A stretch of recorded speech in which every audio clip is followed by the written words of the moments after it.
ตอน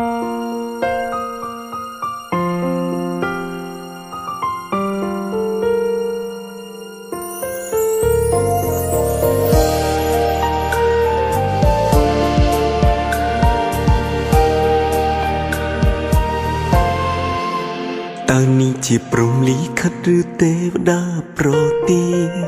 ទើបឲ្យបងមានសំណាងបានជួបនឹងស្រី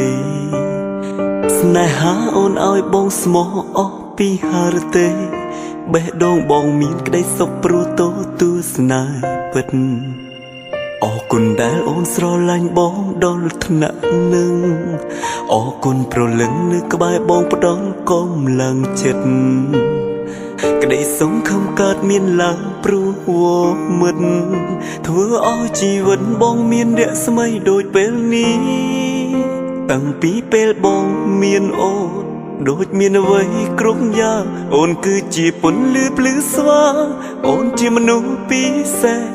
អូនផ្ដល់ស្នាមញញឹមកាន់ដៃបងមិនរបើក្រោមមេឃលើដីនេះប្រៀបដូចមានតែបងនិងអូនគឺជាមនុស្សតែម្នាក់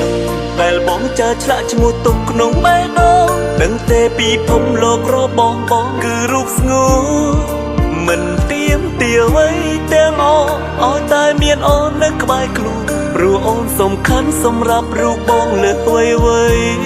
អូនគឺជាកែវភ្នែកបងក៏ជាកែវភ្នែកនួនអមដូចគ្នាមានតែពងងារជួយឲ្យបងរស់មានតម្លៃ